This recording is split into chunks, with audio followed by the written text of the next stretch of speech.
حضور صلی اللہ علیہ وآلہ وسلم نے اپنے بیٹے کو حضرت امام حسین پر قربان کر دیا۔ حضرت علامہ جامی رحمۃ اللہ تعالی علیہ تحریر فرماتے ہیں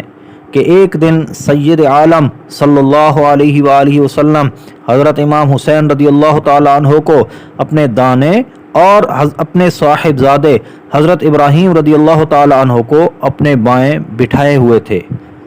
کہ حضرت جبریل امین علیہ السلام حاضر ہوئے اور عرض کیا، یا رسول اللہ، خدا تعالی ان دونوں کو آپ کے پاس جمع نہ رہنے دے گا، ان میں سے ایک کو واپس بلا لے گا، اب دونوں میں سے جسے آپ چاہیں پسند فرما لیں۔ حضور انور صلی اللہ علیہ وآلہ وسلم نے فرمایا، اگر حسین رخصت ہو جائیں تو ان کی جدائی میں فاطمہ علی کو تکلیف ہوگی اور میری بھی جان سوزی ہوگی، اور اگر ابراہیم وفات پا جائیں تو زیادہ غم مجھی کو ہوگا، اسی لیے مجھے اپنا غم پسند ہے۔ اس واقعہ کے 3 دن بعد حضرت ابراہیم رضی اللہ تعالی عنہ وفات پا گئے۔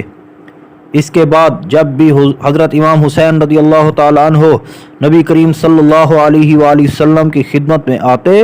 حضور مرحبا فرماتے، پھر ان کی پیشانی کو بوسہ دیتے اور لوگوں سے مخاطب ہو کر فرماتے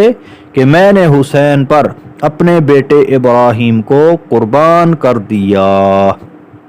شواہد النبوہ صفحہ 305، خطبات محرم صفحہ 311۔ صلو علی الحبیب صلی اللہ تعالی علی محمد صلی اللہ علیہ وآلہ وسلم۔